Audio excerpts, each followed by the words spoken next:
Welcome to Career Services presentation on the hard case for soft skills. My name is Brenda Brinkerhoff. I'm one of the Career Services Advisors at the college, and there is our email address for our department at online.careerservices@stevensheneger.edu. I want to encourage you to stay all the way to the end of the recording. There are several cited resources at the very end that if you have an opportunity to review on your own time, you might want to take note of that. So without further ado, let's go ahead and get started. I like to start out with first explaining a little bit about what Career Services does. And our purpose is to give you career-driven, specialized, program-specific advice. We educate you on how to build your own personal brand name, and we as advisors provide tools such as networking and communication skills. So think of us as your career coach. Our goal is for you to obtain employment in your chosen field and receive the highest salary possible. We provide employment opportunities for you to apply for, and Career Services is dedicated to your professional and personal development. That always leads into the question of what is professional and personal development? And I like to explain that with a definition I received on businessdictionary.com. And it says that what it basically refers to is the acquisition of skills and knowledge for career advancement, which it encompasses all types of learning opportunities that range from a college degree to formal and informal coursework, that is learning situated through practice in situations such as consultation, coaching, mentoring, and reflective supervision, which is why Career Services offers soft skills to begin with. You might then also ask the question, well, what is the difference between soft skills and hard skills? Again, I found on businessdictionary.com, it says that unlike hard skills, which are about a person's skill set and ability to perform a certain type of task or activity, such as your education, soft skills are personal attributes often described by using terms associated with personality traits, the ability to be practical, and to just genuinely like other people. It's often said that hard skills will get you an interview, but you need soft skills to get and keep the job. So I'm happy to present the 9th webinar in the soft skills series, which is number 9 in a series of 12. They last anywhere from 45 minutes to an hour each in hopes that these will aid you to improve your career readiness ability. And today's subject is on professional etiquette in communications. Everything is going to be in the etiquette area, in the realm of etiquette: email etiquette, social media etiquette, texting etiquette, and telephone etiquette. And the reason for this is because employers have long assumed that employees' skills are just naturally occurring, but in fact they're not, and businesses are just starting to realize that. So being that employees are lacking the soft skills that are needed, we are incorporating soft skills into our schools so that you can also gain these great attributes as well to your character. All right, so first let's go in and just kind of talk about what is etiquette exactly. First of all, what does it even mean? So I went ahead and looked on businessdictionary.com again, and it says that etiquette is the customary code of polite behavior in society or among members of a particular professional group. A conventional requirement such as a social behavior, the code of ethical behavior regarding professional practice or action among the members of a profession in their dealings with each other. So basically, these are the rules governing behavior as to what is correct or acceptable in life, sort of the unwritten code of practice towards an individual or group. So that being said, I want to first tackle email etiquette because people are treating emails very casually these days, and it is still highly recognized and utilized in the professional world. Your credibility, professionalism, and competency will be judged based on how you communicate. So email etiquette. First of all, what I want to do is tell you that email is never to excuse a one-on-one contact face-to-face. A personal connection is way more important. So don't forget the value of a face-to-face or even a voice-to-voice communication. Email communication isn't appropriate when sending confusing or emotional messages. Think of the times that you've heard someone in the office indignantly say, "Well, I sent you an email." So if you have a problem with someone, speak with that person directly. Don't use email to avoid an uncomfortable situation or to cover up a mistake. I went ahead and put together 15 tips for better workplace emails, and that starts with being concise. Longer messages are just basically difficult to read, and most people would put them aside. So if you want yours to be a priority, make it short and sweet.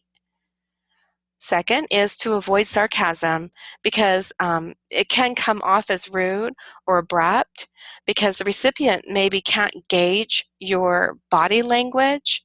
So be careful with that, and as well with using too much humor in your email. Use a descriptive subject line. That's no more than 4 or 5 words. Avoid the words important or urgent. And don't just say hi or from Laura in the subject line.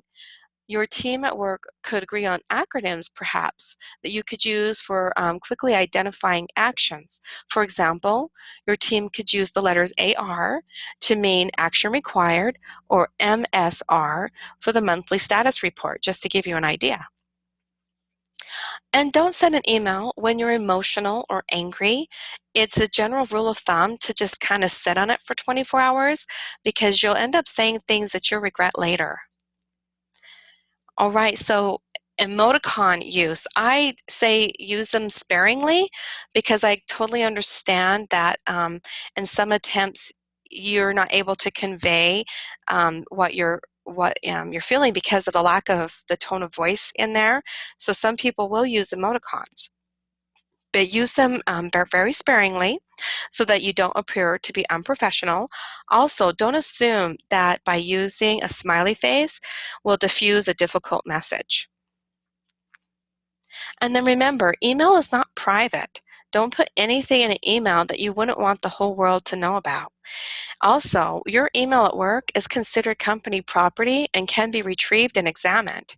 You might also inadvertently send something to the wrong party. So always keep the content professional to avoid embarrassment.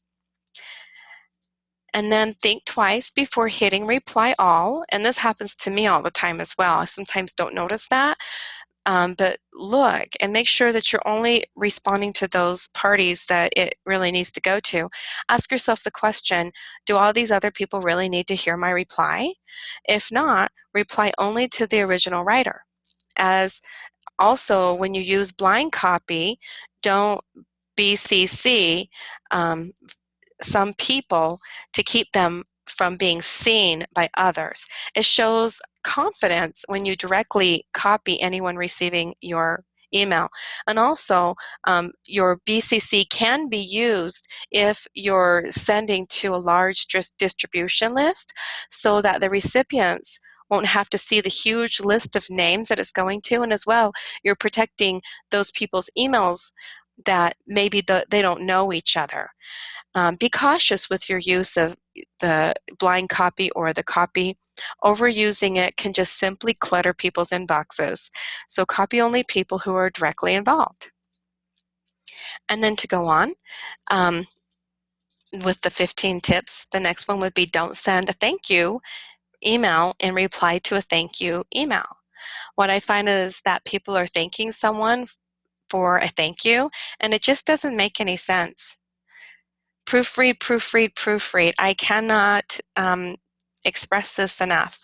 I know that some programs are not going to offer the spell check or the grammar check. So if you're working within one that's that way, then I suggest you write it in a Word document first, or copy what you've written and put it into a Word document. Then you could do the spell check and make sure you're using proper grammar and spelling before you paste it back into whatever program that you're using and sending it off. It just does not come across as being very professional if you have words that are not spelled correctly or your grammar usage is off. Okay, and then respond within 24 hours. That's just courteous.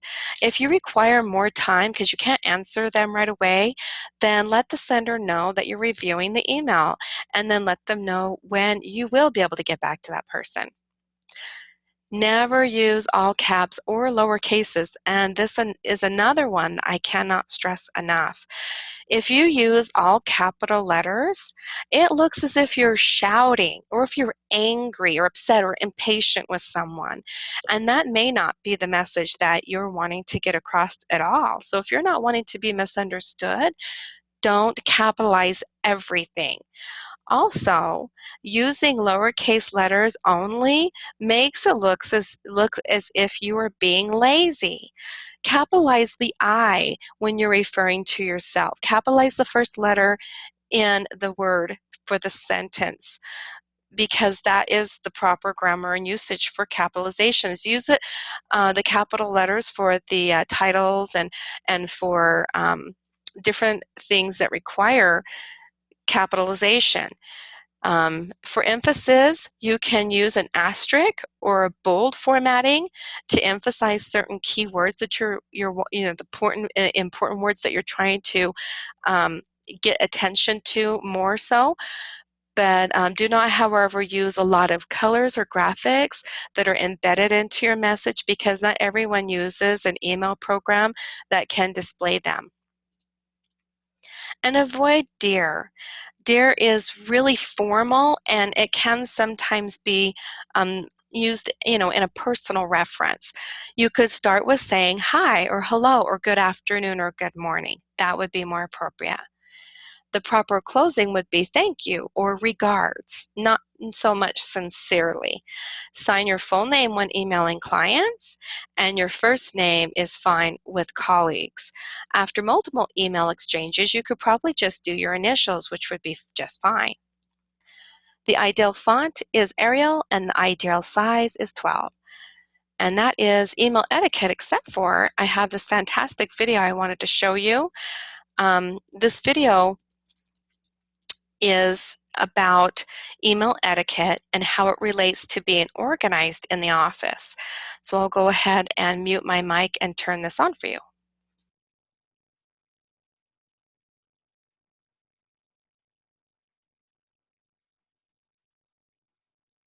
Who do you think is the better mannered of this lot?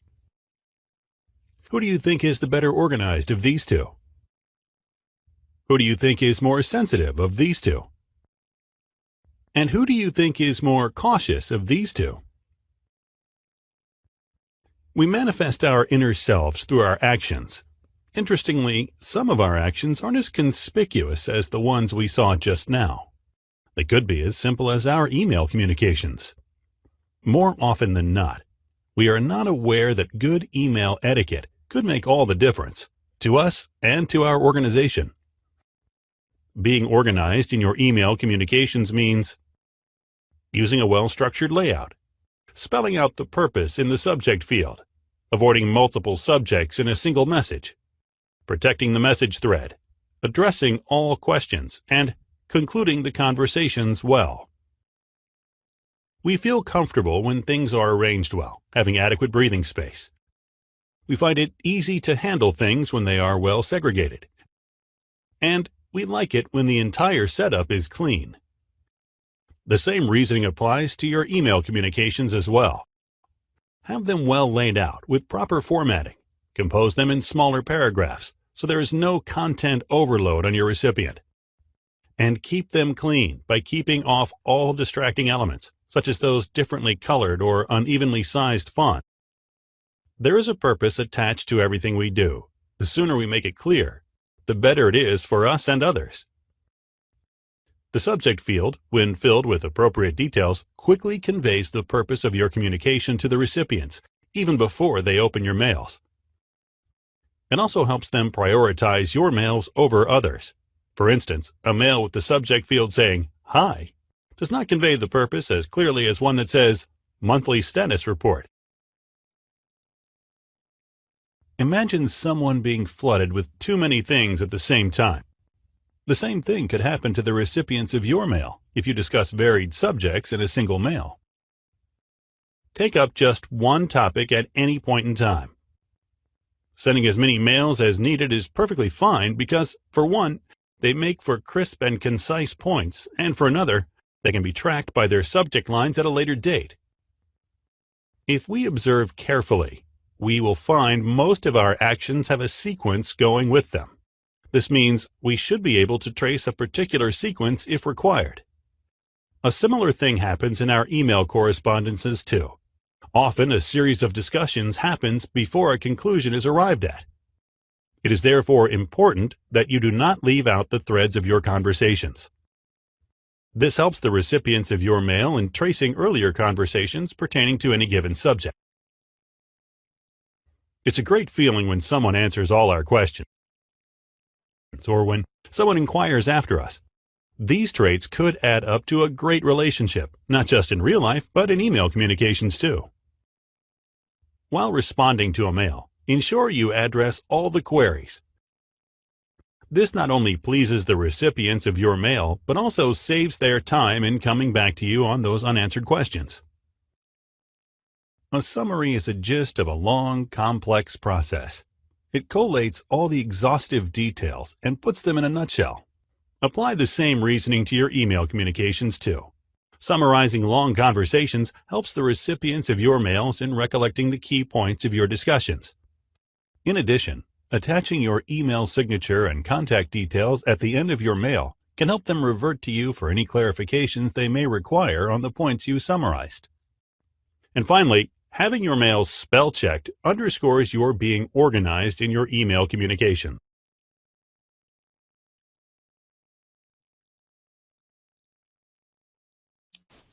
Wonderful. I hope you all enjoyed that. Let's go on to the next subtopic, which is on social media etiquette. As a communication tool, social media has a key role in society. On one hand, I embrace it, but on the other hand, I reject it. I love social media for all the reasons many other people do. I can connect with others who would normally be hard to reach.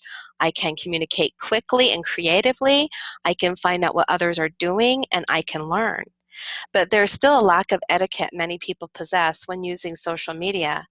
On sites like Twitter and Facebook, do all old school means of social etiquette get thrown out the window or something? Or do most people not even know what classifies as proper social etiquette to begin with? The use of social media can be used as an effective communication tool. Like most technology, social media has been hoisted on our world with little or no instruction at all. Everyone should ask themselves some questions before they post, tweet, comment, like, or share something. I'm going to go over those different questions with you now.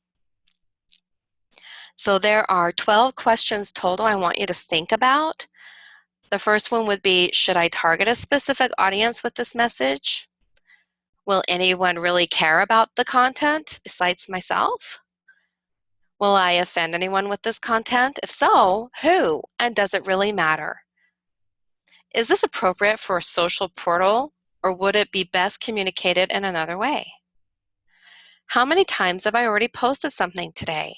And this one is one that I want to emphasize because sometimes I do see where someone will post several times. More than 3 can be considered excessive in one day. Did I spell check? Will I be okay with absolutely anyone seeing this? So consider who your audience is. Is this post too vague or everyone understand what I'm saying? Because some people that know you may understand what you're saying, but maybe not everyone. Am I using this as an emotional dumping ground? If so, why?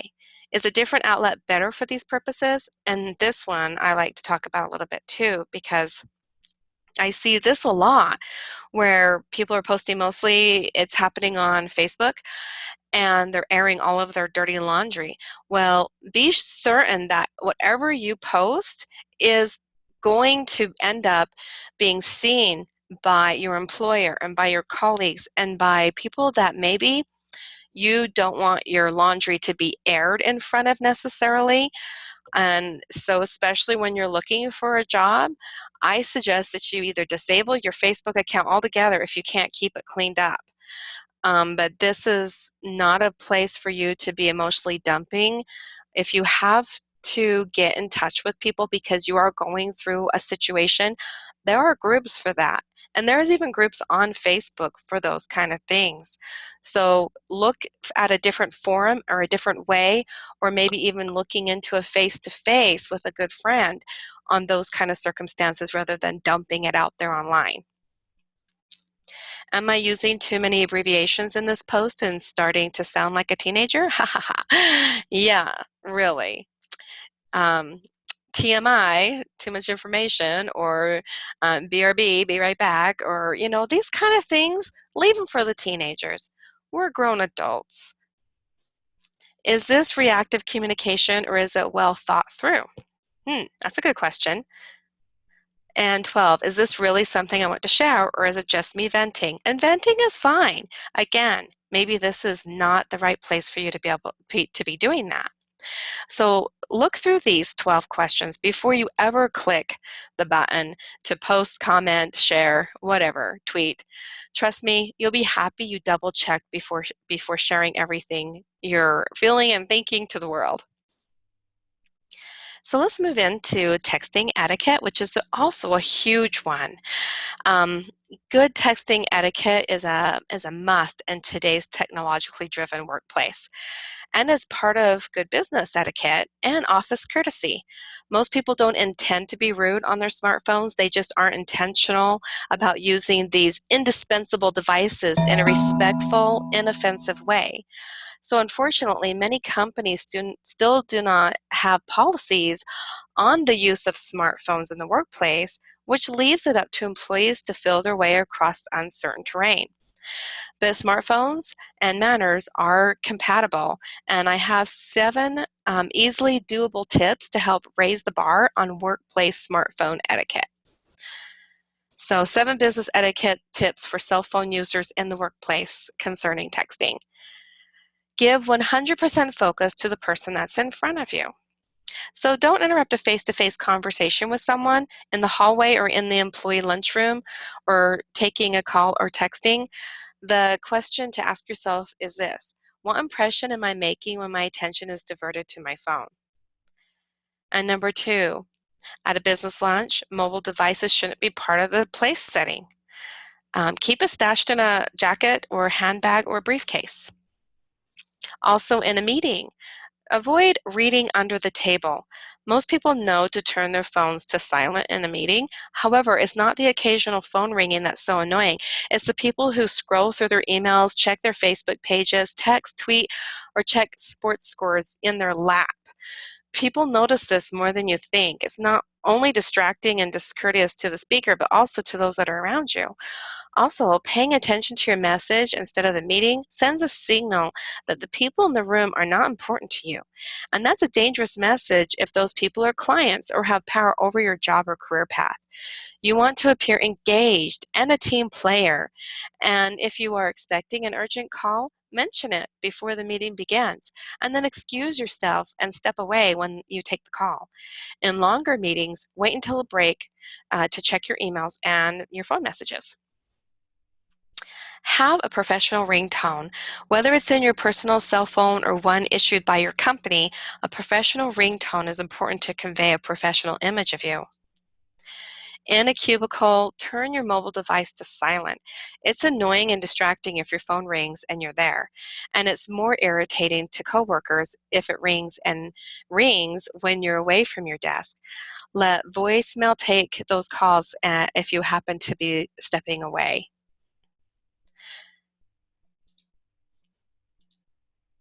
Okay, and then the next one is take personal calls in a private place. Hearing someone talk loudly in a cell phone, especially about personal business, is distracting and discourteous to coworkers trying to do their jobs. It's best to go to an empty conference room or other private location and make a personal call. And do keep your personal calls to a minimum so that you don't appear unfocused to your team or to your boss. And then lastly, is never use your cell phone in the restroom. Okay, this is the most embarrassing thing. This is not the place to share personal or confidential company information. You never know who might be listening. And so if you make it your personal challenge to use these etiquette tips, then collectively your workplace will enjoy greater cell phone etiquette. And that's something that everyone will appreciate. I went ahead and found this great video that I wanted to have everybody watch. And let me see if I can get it set up. So this is about how texting has become the top preferred method of communication. So they're going to give you some do's and don'ts to the proper use of texting. Great video. I'm going to go ahead and mute myself and turn this on.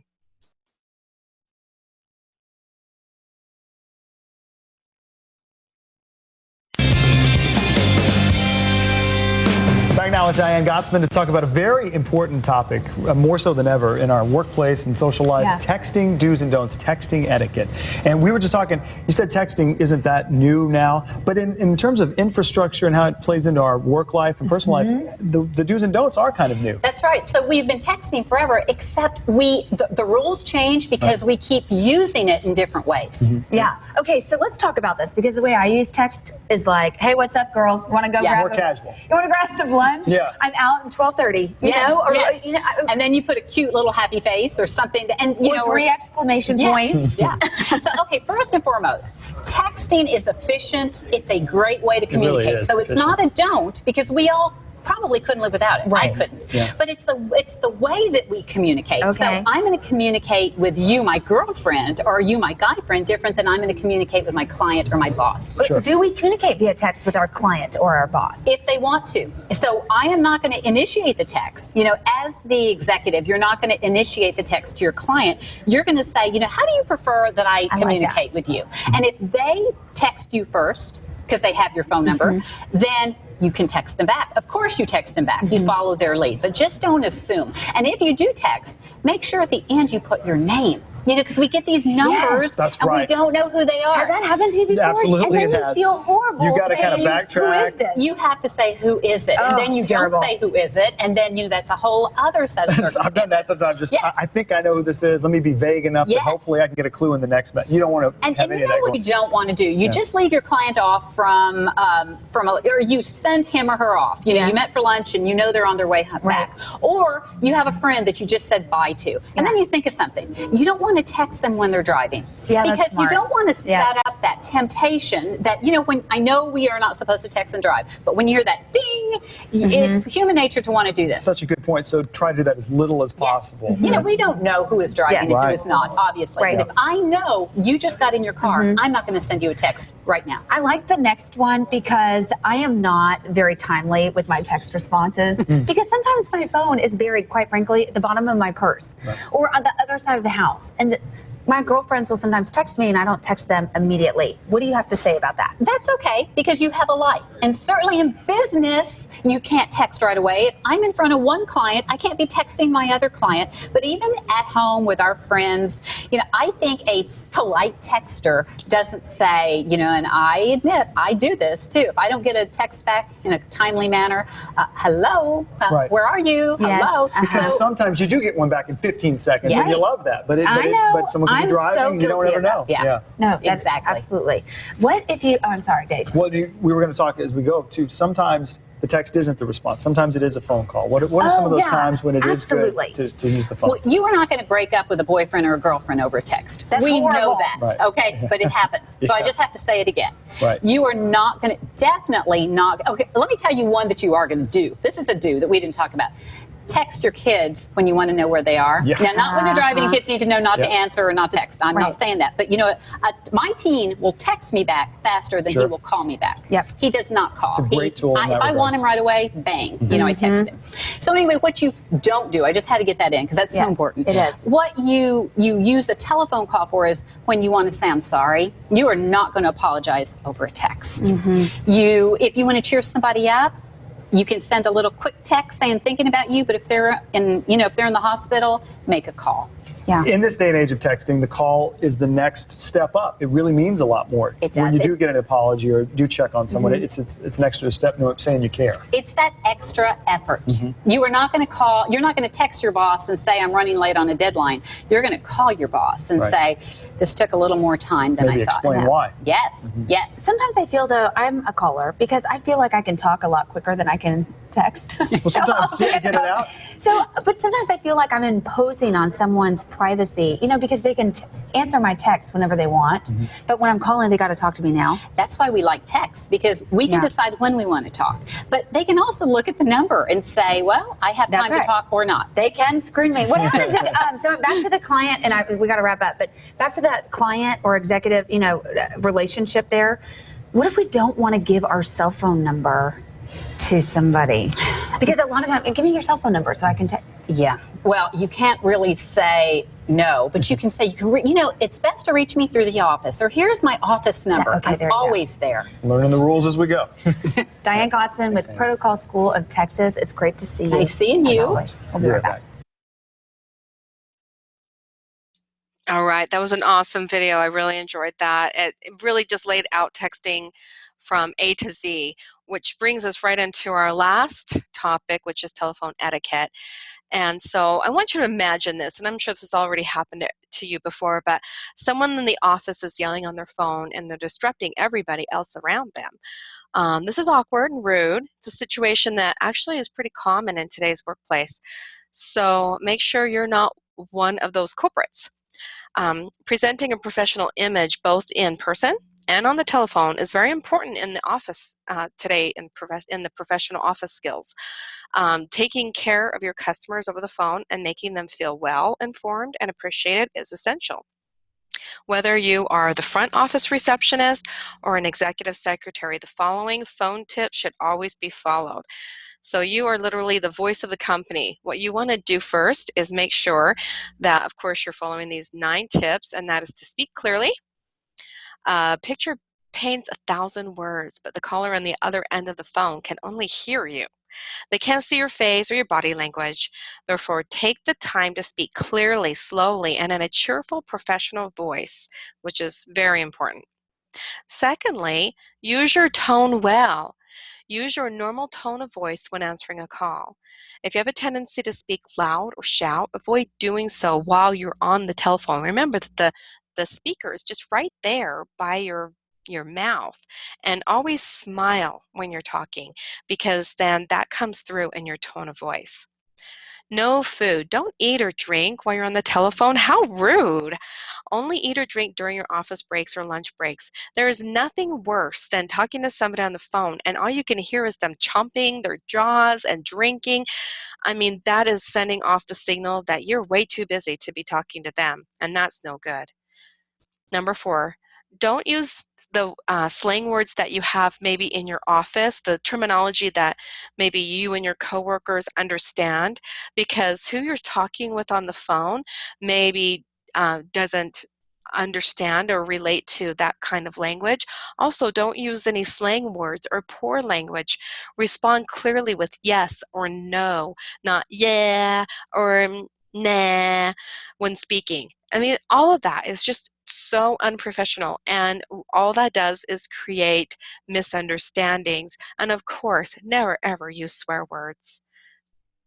And then number 5 is address the caller properly by their title. Good morning, Mr. Brown, or good morning, Mrs. Sanders. Never address an unfamiliar caller by his or her first name, and if you know them, of course, but if you don't, make sure you're using the proper titles. And then number 6 is listen. Listen to understand. Listen to receive the message from the caller and what they're actually saying. The ability to listen is a problem in general, but it's very important to listen to what the caller has to say. It's always a good habit to repeat the information back as well. When you're taking the message down or when you're trying to resolve a conflict, verify that you have heard and you have transcribed the message accurately. And of course, be patient. Being patient and being helpful, it could help to calm an irate or upset person. Listen to what they have to say and then refer them to the appropriate resources. Never snap back or act rude when someone has phoned in, because remember, the customer is always right. And number 8, always ask. If you could put the caller on hold, then ask them, because there's nothing more frustrating than being on hold for a long time and then finally someone answers and all they say is hold please, and you're put on hold. You're if you're responsible for answering multiple phone calls like that, it's always nice to be polite and ask them if it's okay for them to hold. Because remember that the caller, they could have been waiting there for several minutes, waiting to connect with you, and they may not take it lightly to be put on hold right away. And never leave the person on hold for more than just a few seconds, or they could get upset and just hang up, and there you've lost business. And then number 9, always focus on the call. Try not to get distracted by people around you. If someone tries to interrupt you while you're on a call, politely remind them that you are on a customer call and that you will be with them just as soon as you're finished. You got to prioritize. If your main focus is to take care of the face-to-face people that are in front of you, then make that your priority. Some people are in an industry where their position is to take care of people face to face, but then they also have a phone to answer. Remember that the phone call can be put on hold and can be prioritized to the correct individual that maybe is not you, so that you can handle the person that's been standing in line. There's nothing more frustrating to be standing in line and seeing that the person that's in the window that you're waiting to talk to has handled 3 phone calls in front of you, and here you're standing in line. So the face-to-face is the utmost importance, and then telephone, and then all the other social medias and all that. But yeah, so that is all I had for this evening. What we learn in professional communications is email etiquette, social media etiquette, texting etiquette, and telephone etiquette. Oh, that maybe wasn't appropriate. I had to throw that in there. I thought it was funny. So this is for those who are attending the live record or the recording, and you're listening to the recording. So if you are, then what you want to do is email online.careerservices@stevenshenniger.edu and tell me which recording you listened to and on what date. Then also please include something that you've learned from today's presentation in your email. All right, these are the references that I had initially talked with you about, and they are from reliable sources, so I encourage you to take note of them, research and study them on your own time for additional valuable insight that I wasn't able to share in this presentation. And as well, Career Services has other resources such as the 24 video series on professional development that you can find on YouTube here at this address.